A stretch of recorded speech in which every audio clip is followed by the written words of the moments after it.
Okay, next topic है हमारा vapour pressure of liquid solutions. अभी तक हमने पीछे जो टॉपिक्स पढ़े हैं उसके अंदर सॉलिड इन लिक्विड पढ़ा, ओके, और गैस इन लिक्विड पढ़ा। अब हमारा लास्ट तीसरा टॉपिक जो रह जाता है वो इसके अंदर लिक्विड इन लिक्विड रह जाता है। तो आपको लिक्विड को लिक्विड के अंदर डिसॉल्व करना है। मेनली यहाँ पर हम ये वाला टॉपिक पढ़ेंगे, ठीक है। थोड़ा बहुत सॉलिड इन लिक्विड को फिर से दोबारा देखेंगे, लेकिन मेनली कौन सा होगा, लिक्विड इन लिक्विड सॉल्यूशन, ठीक है। इसको शुरू करने से पहले मैं एक चीज़ आपको बता देता हूँ कि एक सॉल्यूशन होता है जिसको हम बोलते हैं वोलेटाइल लिक्विड। एक लिक्विड होता है जिसको बोलते हैं वोलेटाइल, और एक लिक्विड होता है जिसको बोलते हैं हम नॉन वोलेटाइल, ठीक है। तो इनमें क्या फर्क होता है? वोलेटाइल लिक्विड्स वो होते हैं जिनका बॉइलिंग पॉइंट काफी कम होता है, ठीक है। तो जिसकी वजह से ही इनका इवेपोरेशन इजी होता है। इनको हीट करेंगे आप तो ये आसानी से इवेपोरेट हो जाएंगे। लेकिन अगर मैं नॉन वोलेटाइल की बात करूं तो इनका बॉइलिंग पॉइंट वेरी हाई होता है, तो इनका इवेपोरेशन हो नहीं पाएगा आसानी से। समझ में ही नहीं बात? तो जैसे अगर मैं बात करूं वाटर की, वाटर 100 डिग्री सेल्सियस पर है, तो ये इजीली हम इसको इवेपोरेट कर सकते हैं। हम घर में भी इसको आप आसानी से इवेपोरेट कर पाते हैं। लेकिन अगर मैं सोडियम क्लोराइड की बात करूं तो सोडियम क्लोराइड का देखें आप 1000 डिग्री सेल्सियस के आसपास इसका लगभग बॉइलिंग पॉइंट होता है, ठीक है। तो इतना ज्यादा बॉइलिंग पॉइंट है तो ये इवेपोरेट नहीं हो पाएगा।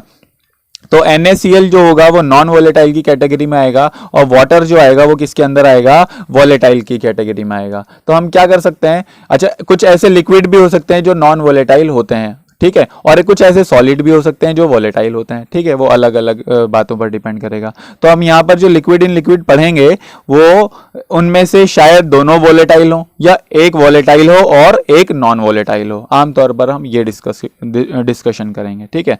अच्छा पढ़ते हैं। Liquid solutions are formed when solvent is liquid. ये मैंने आपको इंट्रोडक्शन में ही बता दिया था कि जब सॉल्यूशन आपको लिक्विड फेज में चाहिए तो सॉल्वेंट भी किसके अंदर होना पड़ेगा, लिक्विड के अंदर होना पड़ेगा। लिक्विड सॉल्यूशन बनाने के लिए आपका सॉल्वेंट गैस भी हो सकता है, सॉलिड भी हो सकता है, और लिक्विड भी हो सकता है। तीनों में से कुछ भी हो सकता है, लेकिन सॉल्वेंट किसके अंदर होगा, सिर्फ लिक्विड स्टेट के अंदर होगा।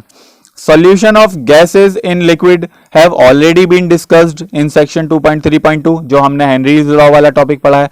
In this section we shall discuss the solution of liquids and solid in liquid। हम लिक्विड को डिसॉल्व कर रहे हैं लिक्विड में तो भी लिक्विड सॉल्यूशन बनेगा, और सॉलिड को डिसॉल्व कर रहे हैं लिक्विड में तो भी लिक्विड सॉल्यूशन बनेगा।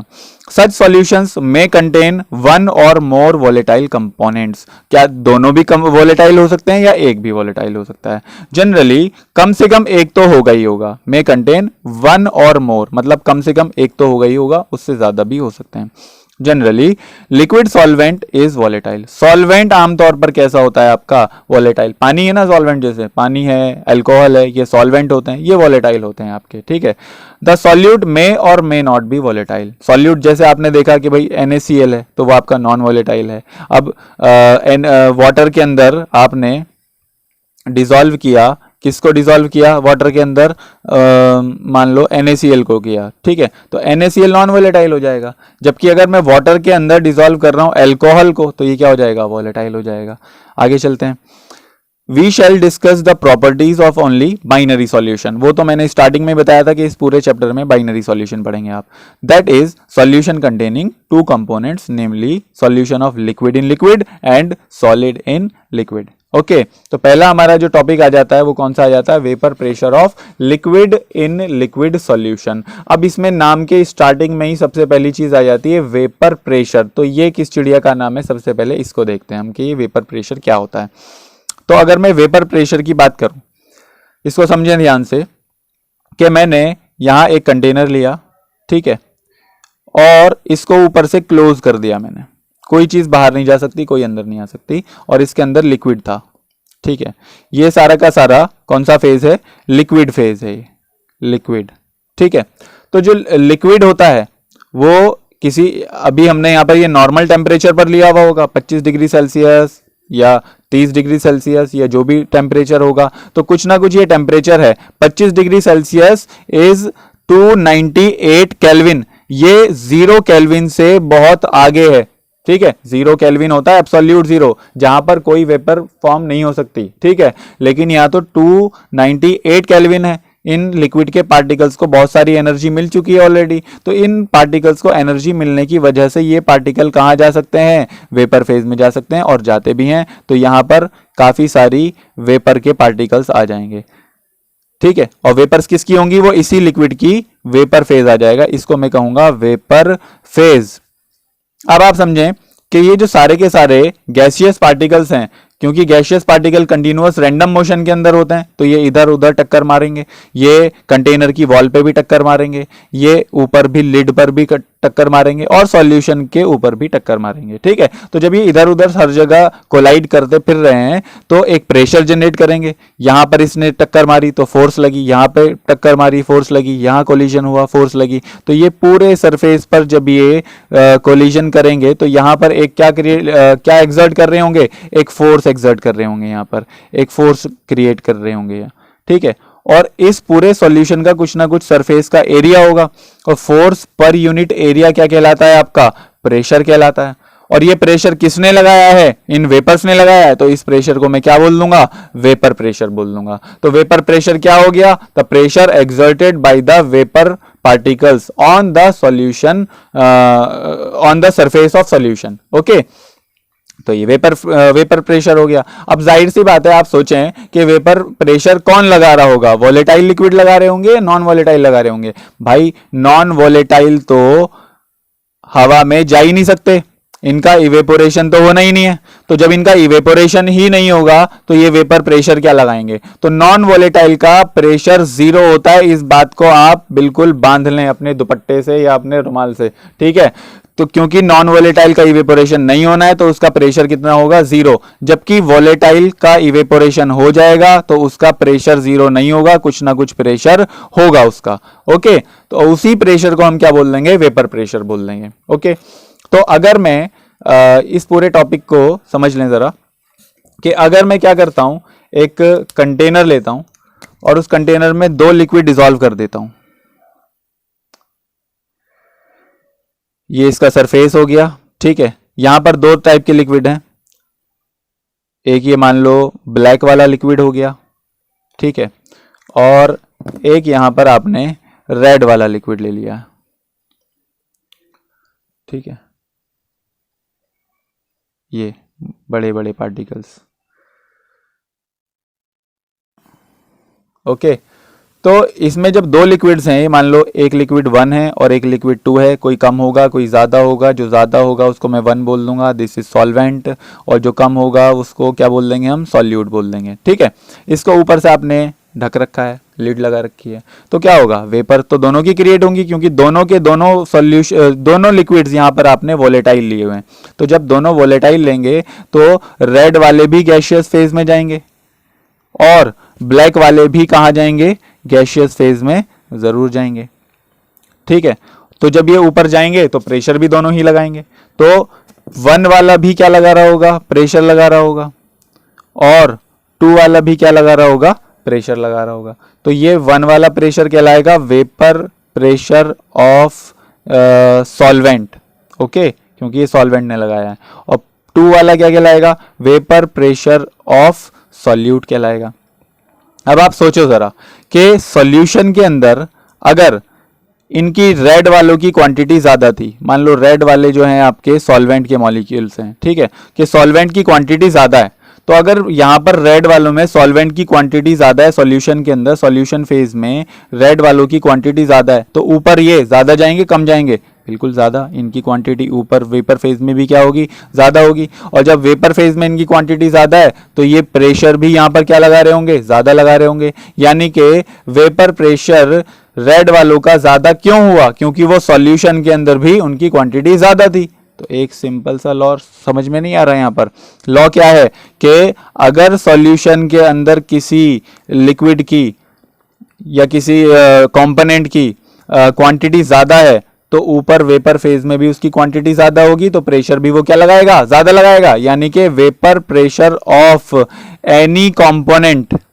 किसी भी कंपोनेंट का जो वेपर प्रेशर होगा वो डायरेक्टली प्रोपोर्शनल होगा किस चीज के, कि वो सॉल्यूशन में कितना है। अब सॉल्यूशन में कितना है ये चीज कैसे पता लगाते हैं हम, मोल फ्रैक्शन से, मोलैरिटी से, मोलैलिटी से, किसी भी चीज से पता लगा सकते हैं।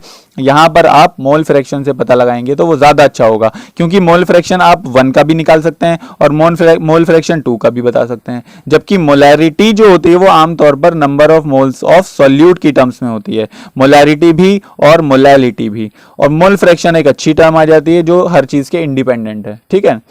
तो मोल फ्रैक्शन के डायरेक्टली प्रोपोर्शनल हो जाएगा। Vapour pressure of any component is directly proportional to mole fraction of that component in the solution, कि सॉल्यूशन के अंदर वो कंपोनेंट जितना ज्यादा होगा, यानी कि मोल फ्रैक्शन जितना ज्यादा वो सॉल्यूशन में होगा उतना ज्यादा वेपर फेज में जाएगा, वेपर फेज में ज्यादा जाएगा तो प्रेशर भी क्या जनरेट करेगा, ज्यादा, ठीक है। तो vapour pressure of any component is directly proportional to mole fraction of that component, this is called Raoult's law. तो ये सिंपल है राउल्ट्स लॉ, ठीक है। तो राउल्ट्स लॉ तो आपने बाद में समझा, पहले तो खुद से ही आपने इसको डिराइव कर लिया इस स्टेटमेंट को, ठीक है ना। तो राउल्ट्स लॉ बड़ा इजी सा लॉ है, कोई दिक्कत वाली बात नहीं है। अब इसको मैथमेटिकली बात कर लेते हैं हम। Mathematically vapour pressure of any component, अगर मैं फर्स्ट 1 वाले कंपोनेंट की बात करूं तो vapour pressure of 1 will be directly proportional to mole fraction of that component, यानी कि कौन सा कंपोनेंट, 1 वाला ही कंपोनेंट का मोल फ्रैक्शन इसके डायरेक्टली प्रोपोर्शनल हो जाएगा। इसी तरह से mole fraction vapour pressure of दूसरा component solute will be directly proportional to mole fraction of solute. Clear है ना। तो P1 is directly proportional to X1। Directly proportional का साइन हटाऊंगा तो इक्वल लगाने के लिए कांस्टेंट लगाना पड़ेगा, P1 is equal to KX1। इसको सॉल्व नहीं कर रहे हैं क्योंकि जैसा ये होगा वैसे ही सेम उसी तरह से ये भी हो जाएगा। अब यहां से आपको निकालने पड़ेगा K की वैल्यू को, ठीक है। इसको इक्वेशन 1 बोल देता हूं मैं। तो P1 is equal to KX1, ठीक है। यहां पे आप लेट करो प्योर सॉल्वेंट को, सिर्फ सॉल्वेंट है, सॉल्यूट उसके अंदर बिल्कुल भी नहीं है। मैंने आपको एक चीज बताई है कि काई x1 प्लस x2 किसके बराबर होता है, 1 के बराबर होता है। x2 is mole fraction of solute. जब प्योर सॉल्वेंट ले रखा है तो सॉल्यूट तो होगा ही नहीं, और सॉल्यूट नहीं होगा तो उसकी वैल्यू कितनी हो जाएगी, 0। तो x1 की वैल्यू कितनी आ जाएगी आपके पास, 1 आ जाएगी। अच्छा, दूसरी चीज, जब प्योर सॉल्वेंट है तो सारा का सारा प्रेशर भी कौन लगाएगा, सिर्फ और सिर्फ सॉल्वेंट ही तो लगाएगा ना। तो यहां पर सारा का सारा सिर्फ कौन है, सॉल्वेंट है। तो प्रेशर ऊपर भी कौन जाएंगे, पार्टिकल्स, सॉल्वेंट के ही पार्टिकल्स जाएंगे गैसियस फेज में। तो प्रेशर भी कौन लगाएंगे, सिर्फ सॉल्वेंट के पार्टिकल्स ही लगाएंगे। इसका मतलब P1 जो होगा वो प्योर हो जाएगा, ठीक है। यानी कि ये तो प्रेशर है सॉल्वेंट का कभी भी, लेकिन इसको अगर मैं प्योर ले लेता हूं तो नॉट लगाना पड़ जाता है हमको। तो P01 क्या चीज है आपकी, vapour pressure of pure solvent, pure solvent का वेपर प्रेशर, ठीक है। तो इन दोनों वैल्यूज को इक्वेशन 1 में पुट कर देंगे, ठीक है। तो फ्रॉम इक्वेशन 1 P1 की जगह क्या लिख देंगे हम, P01, ठीक है, इज इक्वल टू K, तो K ही रह गया, और X1 की जगह 1 आ जाएगा। तो यहां से क्या पता चला हमको, K की वैल्यू कितनी आ गई, P01। तो P01 को वापस इक्वेशन 1 में पुट कर दो, फ्रॉम इक्वेशन 1, ठीक है। तो P1 is equal to K की जगह क्या पुट कर देंगे हम, P01 इंटू X1, ठीक है। तो ये इस तरह से फॉर्मूला बन गया राउल्ट्स लॉ के लिए। और जैसे 1 के लिए बना है वैसे ही किसके लिए भी बन जाएगा, 2 के लिए भी। P2 is equal to P02 X2, ठीक है। ये दोनों का प्रेशर निकल गया, ठीक है। P01 क्या है, vapour pressure of pure solvent. P02 क्या है, vapour pressure of pure solute, ठीक है। P02 लिख देता हूं मैं, P02 is vapour pressure of pure solute, ठीक है।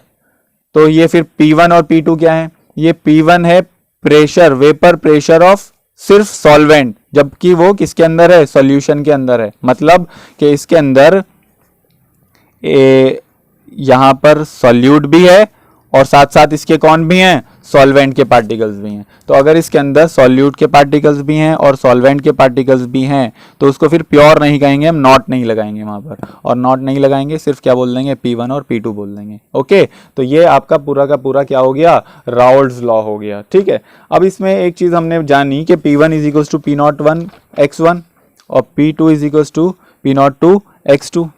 लिख देता हूं मैं दोबारा, P1 is equal to P01 x1 और P2 is equal to P02 x2।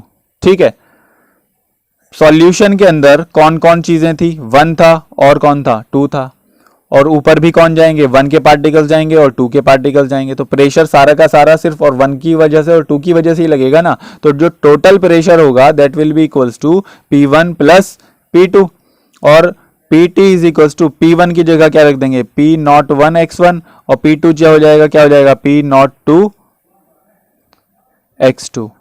Okay, तो ये आपका राउल्ट्स लॉ का फॉर्मूला बन जाएगा। ठीक है, इसी के ऊपर अभी हम आगे और काम करेंगे, पहले एक बार बुक से इसको रीड कर लेते हैं अच्छे से।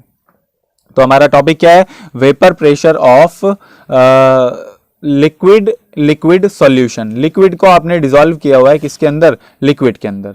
तो let us consider a binary solution of 2 volatile liquids, जैसा कि मैंने बोला था लिक्विड 1 और लिक्विड 2 दोनों के दोनों वोलेटाइल हैं, and denote 2 components as 1 and 2। When taken in a closed vessel, आपने ऊपर से लिड ढक रखी है, both the components would evaporate, दोनों का इवेपोरेशन होगा, and eventually an equilibrium would be established between vapor phase and liquid phase। ये मैंने आपको पहले ही बता रखा है।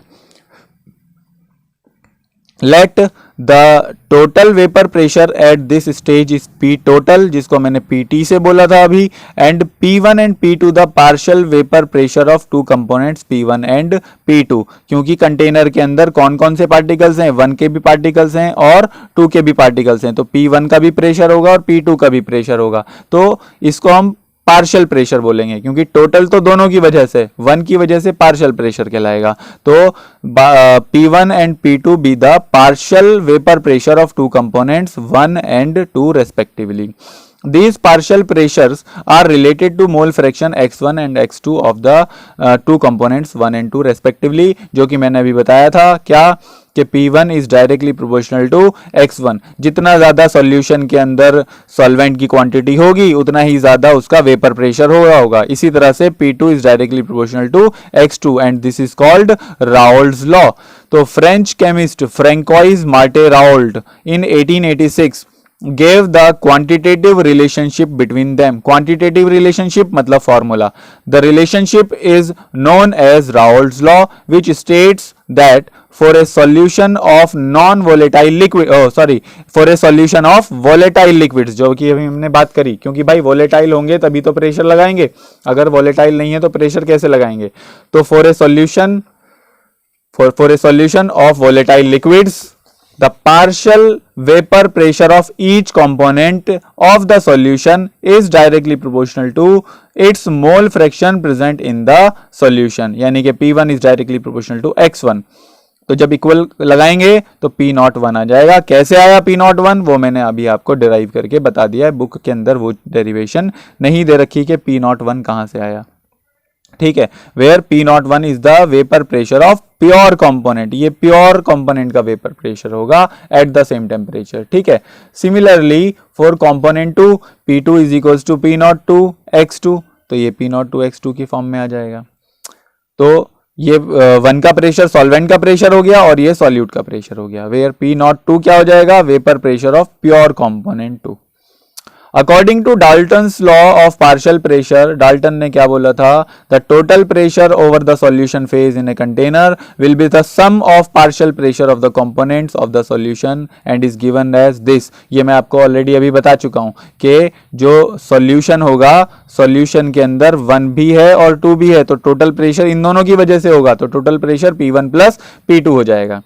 ठीक है, P1 का फॉर्मूला हम जानते हैं P01 x1 है और P2 का फॉर्मूला हम जानते हैं P02 x2 है। तो ये इस तरह से ये इसको पुट कर देंगे। ठीक है, अब इसमें आगे की जो कहानी है उसको देखें, ये बहुत इंपॉर्टेंट हो जाती है मैथमेटिकल पॉइंट ऑफ व्यू से और इसका ग्राफ को समझने के लिए। ठीक है, आप यहां देखें कि टोटल जो प्रेशर मैंने लिखा वो क्या लिखा कि P01 प्लस P02 है। ठीक है, अगर मैं बोलूं कि x1 प्लस x2 किसके बराबर होता है, 1 के बराबर होता है, तो x1 की वैल्यू यहां से लिखी जा सकती है 1 माइनस x2। ओके, तो इसमें मैं पुट कर देता हूं, तो total pressure is equals to P01 minus x2 plus P02 into x2। Okay, इसको अंदर मल्टीप्लाई कर देंगे तो ये हो जाएगा P01 minus P01 x2 plus P02 x2। ठीक है, इन दोनों में से x2 को कॉमन ले लेंगे आप, तो यहां से बन जाएगा P01 प्लस x2, ये वाला पहले लिख लिया कॉमन लेकर, तो अंदर क्या बचा रहेगा P02 minus P01 PT total pressure. तो यहां पर आप देखें इसके अंदर कौन वेरिएबल बचा रह जाता है। अब देखो कि ये है vapour pressure of pure solvent, not लगा हुआ है, ये vapour pressure of pure solute, not लगा हुआ है, ये vapour pressure of pure solvent, not लगा हुआ है।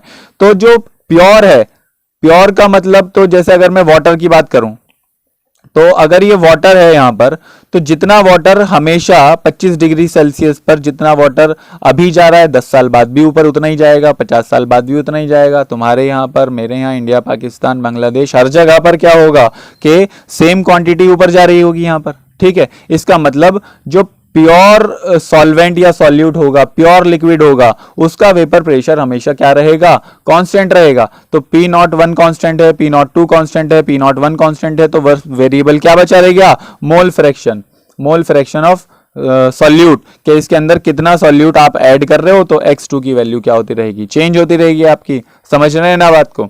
तो इस वजह से मैं यहां पर देखूंगा कि जैसे जैसे आप x2 को चेंज करते रहोगे वैसे वैसे टोटल प्रेशर भी क्या होता रहेगा, चेंज होता रहेगा। ठीक है, तो अगर मैं इसको रीराइट करूं, दोबारा रीअरेंज करके, PT is equal to P2 minus P1 x2 plus P01। ठीक है, आप यहां देखें कि y बराबर mx प्लस c से इसको कंपेयर कर लेंगे। x की जगह कौन आ जाएगा, x2 आ जाएगा, स्लोप हो जाएगा P2 माइनस P1 और इंटरसेप्ट क्या हो जाएगा, P01 हो जाएगा। तो अगर इसका मैं ग्राफ बनाऊं, यहां पर एक ग्राफ बनाते हैं इसका। ठीक है, x एक्सिस पर कौन है, x2 है, और y एक्सिस पर कौन है, टोटल प्रेशर है, PT। ठीक है, तो अगर यहां 0 से शुरू करते हैं, x2 की वैल्यू 0 पुट कर दो, तो जैसे ही आपने x2 की वैल्यू 0 पुट करी तो 0 मल्टीप्लाइड बाई एनीथिंग, ये पूरा का पूरा 0 हो जाएगा, सिर्फ क्या बचा रह जाएगा, P01। तो PT किसके बराबर होगा, P01 के बराबर होगा। तो ये जो PT है इसको मैं P01 के बराबर ले लेता हूं, ऐसा। ठीक है, तो ये जो वैल्यू हो गई ये P01 की वैल्यू हो गई। अच्छा, अब दूसरी इंपॉर्टेंट चीज यहां पर आ जाती है P1 और P2 की।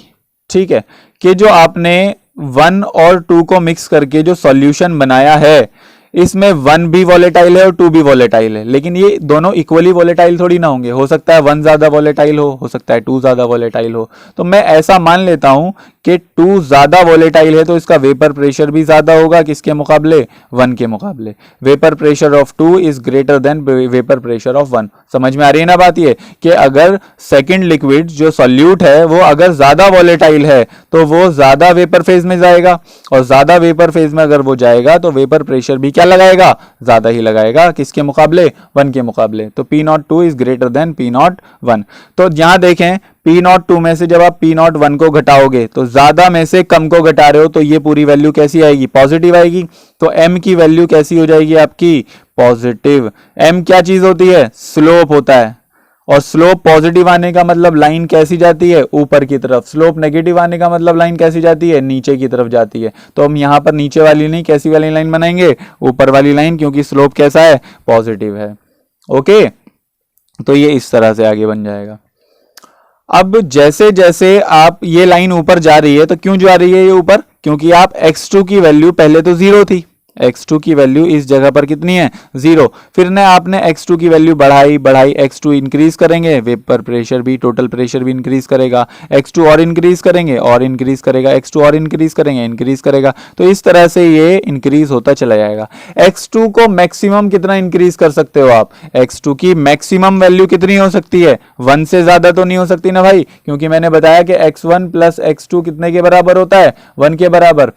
तो जब दोनों मिला के ही 1 है तो अकेला तो 1 से ज्यादा नहीं हो सकता, तो x2 की वैल्यू 1 से ज्यादा नहीं हो सकती। और 1 भी कब होगी, जब x1 कितना हो जाएगा 0। तो अगर x2 1 है तो x1 को कितना होना पड़ जाएगा, यहां पर 0 होना पड़ जाएगा।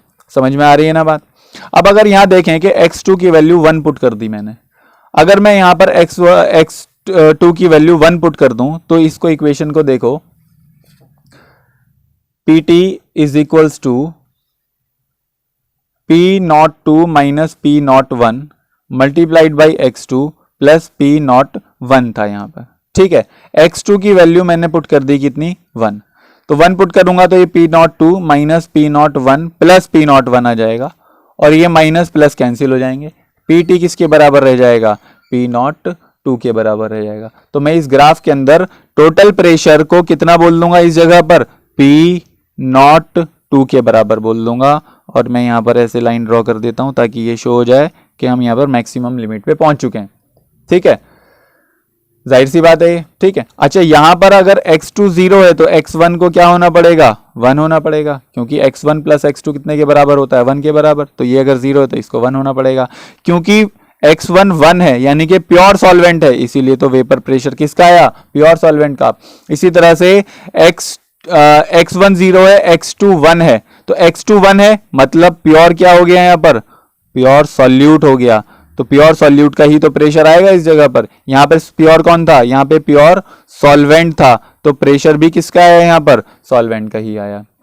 ओके, क्लियर हुई ना बात। तो एक ग्राफ का एक पार्ट तो ये हो गया यहां पर। दूसरे पार्ट की अगर मैं बात करूं वो तो बहुत ईजी है। उसमें अगर देखें हम कि P1 is equals to P01 Chi1 x1 होता है, ठीक है। P1 is equals to P01 x1 होता है, ठीक। यहां पर y बराबर mx प्लस c लगाएं, ठीक है। c की वैल्यू कितनी हो गई 0, c यहां पर और कुछ तो है नहीं, तो c की वैल्यू कितनी हो जाएगी 0। और अगर मैं x1 की बात करूं तो इस वाली एक्सिस पर इधर जा रहे हैं, तो किस चीज को इंक्रीज कर रहे हो आप, x2 0 से 1 गया तो x2 को इंक्रीज कर रहे हो, और इधर से इधर किसको इंक्रीज कर रहे हो आप, 0 से 1, तो x1 को इंक्रीज कर रहे हो, ठीक है। तो अगर मैं x1 वाला ग्राफ बनाऊंगा तो वो राइट टू लेफ्ट बनेगा, जबकि x2 वाला ग्राफ बनाऊंगा तो वो कहां से कहां बनेगा, लेफ्ट टू राइट बनेगा। तो अगर मैं 1 वाला ग्राफ बना रहा हूं तो इसमें क्या होगा कि ये y is equal to M X plus C, X axis पर कौन है, x1 है, y एक्सिस पर कौन है, p प्रेशर हो जाएगा टोटल, ठीक है। और स्लोप कितना हो जाएगा इसका, P01। पॉजिटिव स्लोप है तो इधर की तरफ ये प्लस करता जाएगा, ऊपर जाएगा, ठीक है। पॉजिटिव स्लोप है इसलिए ऊपर जा रहा है, क्योंकि इस ग्राफ को आप इधर से देख रहे हैं ना कि इधर से, ठीक है। इधर से क्यों देख रहे हैं, क्योंकि 0 से 1 की तरफ जा रहे हैं हम, 0 से 1 की तरफ जाएंगे तो इंक्रीज इधर से इधर कर रहा है, तो एक्चुअली ग्राफ ऐसे बनेगा और ऐसे ऊपर की तरफ पॉजिटिव ऐसा बन जाएगा। अच्छा, दूसरा अगर मैं बोलूं P2 is equal to P02 x2 है, इसके अंदर हमने किसका वेरिएंस देखना है, x2 का। x2 चेंज हो रहा है लेफ्ट टू राइट, ये यहां से यहां इंक्रीज कर रहा है, ठीक है। तो इसका ग्राफ भी लेफ्ट टू राइट ही बनेगा। y बराबर एम एक्स प्लस सी इंटरसेप्ट 0 है, तो ग्राफ कहां से शुरू होगा, 0 से, ठीक है। और ये स्लोप कैसा होगा इसका, m is equals to P02, positive slope है तो कहां जाएगा, ये ऊपर की तरफ जाएगा। अब अगर किसी के दिमाग में ये बात आए कि ये जाकर यहीं क्यों जुड़ रहा है, तो कॉमन सेंस वाली बात है कि जब x2 की वैल्यू कितनी हो जाएगी, 1 के बराबर हो जाएगी, यहाँ पे यहां से यहां गया ना, x2 की वैल्यू कितने के बराबर हो गई, 1 के बराबर हो गई। तो मैं देख रहा हूं कि P2 बराबर हो जाएगा किसके, P02 के, P2 P02 के बराबर हो गया। किसी के दिमाग में आया कि ये यहाँ पर ही क्यों जाके जुड़ा, तो यहाँ पर आप देखें कि x1 की वैल्यू कितनी हो रही है, 1 हो रही है। तो अगर मैं इसको 1 पुट कर दूंगा तो p1 किसके बराबर हो जाएगा, p01 के, तो यहाँ पर p01 आ जाएगा। तो ये इस ग्राफ की इतनी सारी डिटेल्स हैं जो आपको कोई नहीं बताएगा, ठीक है। तो ये आप बुक से अगर रीड करेंगे तो बड़ा आसान हो जाएगा अब आपके लिए, ठीक है। देखते हैं इसको बुक से। तो ये वाली इक्वेशन थी जिस पर हमने वर्क किया था, ठीक है। y इज इक्वल्स टू, ये टोटल प्रेशर है, y इज इक्वल्स टू ये स्लोप है m x प्लस c, ठीक है। y एक्सिस पे टोटल प्रेशर आएगा और x एक्सिस पर मोल फ्रैक्शन आएगा, ठीक है। Following conclusions can be drawn from equation 2.6, इस वाली इक्वेशन से। क्या पहला क्या है, total vapour pressure over the solution can be related to mole fraction of any one component. Mole fraction से ही तो शो किया हुआ है हमने, मतलब टोटल जो प्रेशर है वो किस पर रिलेट कर रहे हैं, मोल फ्रैक्शन से। क्यों, क्योंकि बाकी चीजें इसके अंदर सब कांस्टेंट हैं। दूसरी चीज, दूसरा point, total vapour pressure over the solution varies linearly. Linear graph बनेगा, स्ट्रेट लाइन ग्राफ बनेगा। स्ट्रेट लाइन ग्राफ क्यों बन रहा है, क्योंकि टोटल प्रेशर की पावर भी 1 है, मोल फ्रैक्शन की भी पावर 1 है। जब दोनों की पावर 1 होती है तो स्ट्रेट लाइन इक्वेशन होती है वो, ठीक है। Varies linearly with mole fraction of component 2। तीसरी चीज, depending on the vapour pressure of pure component 1 and 2, vapour pressure 1 and 2 का अलग अलग हो सकता है। Total vapour pressure over the solution decreases और increase with increase in mole fraction of component 1।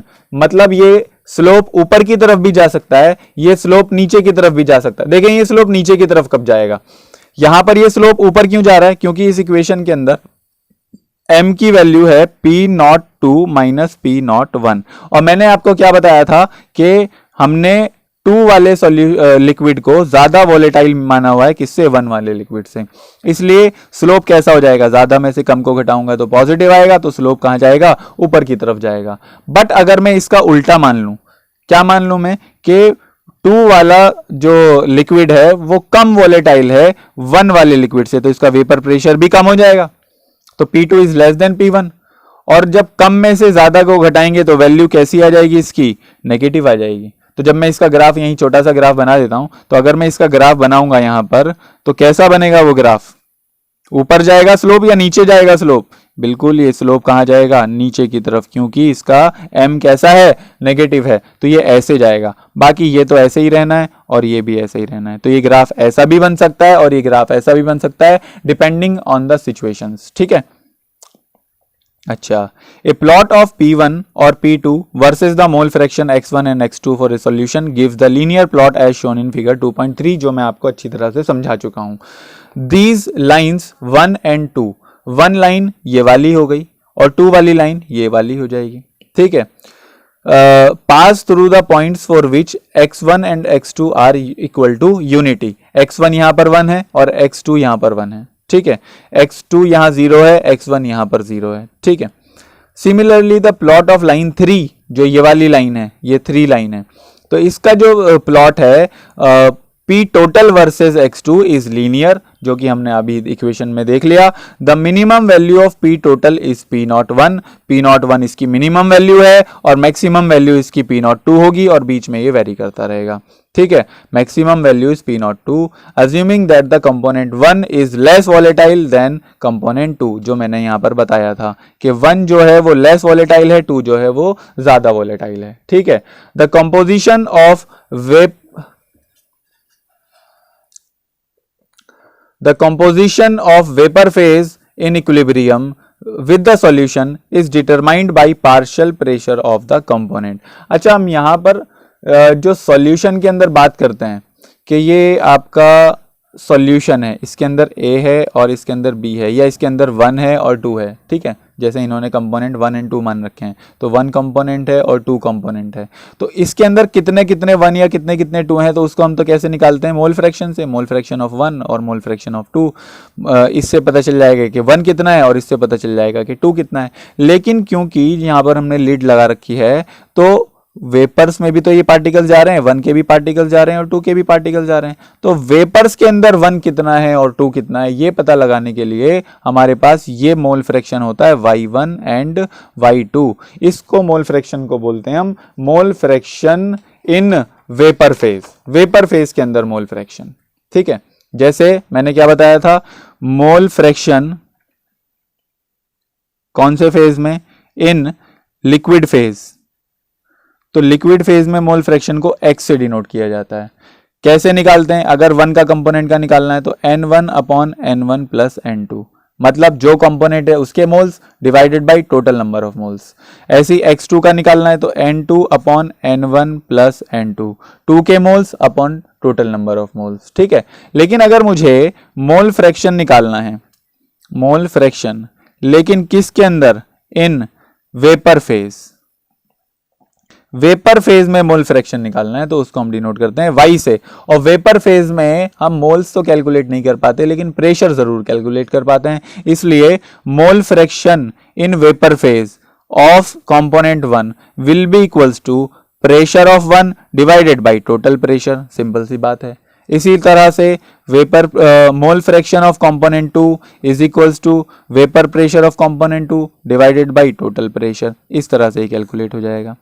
समझ में आ रही है ना बात? ठीक है, तो इसको हम पढ़ते हैं आगे कि composition of vapour phase, composition का मतलब कि कितना 1 और कितना 2 है। तो composition of vapour phase in equilibrium with the solution is determined by partial pressure of the component. Partial pressure का यूज करेंगे, P1 और P2 का यूज करेंगे। If y1 and y2 are the mole fraction of the components 1 and 2 respectively in vapor phase, then using Dalton's law of vapor pressure, y1 is equals to p1 upon p total, जो मैंने भी बताया, y1 is equals to p1 upon p total। ठीक है, तो यहां से p1 is equals to y1 into p total आ जाएगा। इसी तरह से y2 is equals to p2 upon p total, तो यहां से क्या कैलकुलेट हो जाएगा, p2 कैलकुलेट हो जाएगा। तो इन जनरल ये इक्वेशन है, ये पी आई वाई आई, आई क्या है यहाँ पर, 1 भी हो सकता है 2 भी हो सकता है, सिंपल सी चीज है। ठीक है।